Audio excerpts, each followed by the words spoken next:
તમન્ના છે મારી ચાંદ બની ચમકવાની, એક આરજુ છે મારી ગગનમાં વિહરવાની, એક ઉમંગ છે મને આદર્શ દીકરી બનવાનો, એક ઉમંગ છે મને આદર્શ દીકરી બનવાનો. ભલે ને પછી દીકરી નાની હોય કે મોટી હોય, કેજીમાં ભણતી હોય કે કોલેજ કરતી હોય, કુંવારી હોય કે પરણેલી હોય, પરંતુ મિત્રો સદાય દીકરી તો દીકરી જ રહે છે. નાનપણમાં પપ્પા સાથે ચપચપ વાતો કરતી હોય, માતાનું માન ન રાખતી હોય, ભાઈના ભાડીઓના મૂકતી હોય, બહેન સાથે બતમ બતી આવતી હોય, શેરીમાં ચીપલા ઉડાડી નાખતી હોય, પરંતુ મિત્ર જ્યારે આ દીકરી મોટી થાય છે ને ત્યારે તે ગંભીરતા ધારણ કરી લે છે.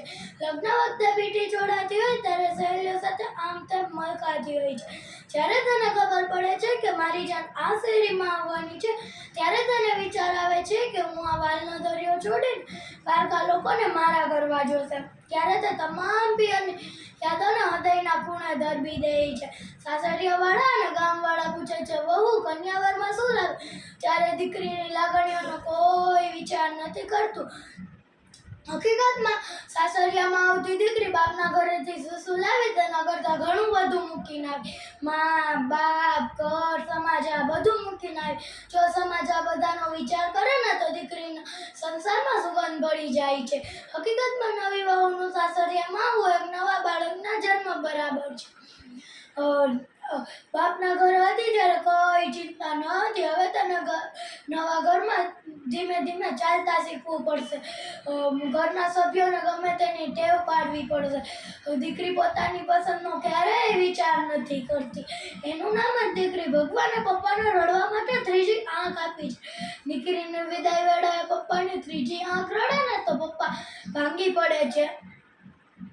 દીકરી માટે પપ્પાનો ચહેરો આદર્શ રહે છે. પપ્પા કંઈ બોલે નહીં તો દીકરી કહે છે, આવી પપ્પા. એનું નામ જ દીકરી. કોઈ વાર દીકરીથી નાનકડી ભૂલ થઈ જાય તો તે પોતાની માને કહે છે, માં તું પપ્પાને ના કહેતી. આ દીકરી સાસરિયામાં જઈને જવાબદાર બની જાય છે.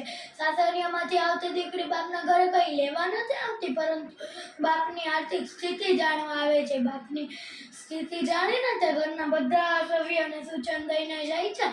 મમ્મી તું પપ્પાને આદુવાળી ચા દેજે. ઓ ભાભી તું પપ્પાને સમયસર જમવાનું દેજે. ઓ ભૈલા તું પપ્પાને પરેશાન ના કરતો, હું પપ્પાને તારા આધારે છોડીને જાઉં છું. આમ દિવસમાં હજારો કામ થઈ જાય, પરંતુ દીકરી પોતાના પિતાને ક્યારેય નથી ભૂલતી. કોઈ વાર પતિ એમ કહે કે તારા પિતાને ફોન કરી ખબર અંતર લઈ લે, તો દીકરી રાજી થઈને પતિને પરમેશ્વર માને છે. છેલ્લે ઈશ્વરને મારી એટલી જ પ્રાર્થના કે પોતાની દીકરીને એટલી દૂર ન મોકલતા કે શિયાળાની કડકડતી ઠંડી હોય, ચોમાસાની મેઘલી રાત હોય અને પિતાના છેલ્લા શ્વાસ હોય ત્યારે દીકરી પોતાના પિતાને ચમચી પાણી પણ નથી પીવડાવી શકતી. પિતા કહે, મારી દીકરીને તેલ આપી લો, મારે છેલ્લી વાર તેનું મોઢું જોવું છે. આ છે બાપ અને દીકરી વચ્ચેનો સંબંધ. અંતે તો હું એટલું જ કહીશ કે ગગન કી શોભા સિતારો સે હોતી હૈ, ગગન કી શોભા સિતારો સે હોતી હૈ, પુષ્પ की शोभा सुगंध से होती है, पुष्प की शोभा सुगंध से होती है, नदी की शोभा किनारों से होती है, नदी की शोभा किनारों से होती है, और घर की शोभा बेटी से होती है, और घर की शोभा बेटी से होती है. अस्तु.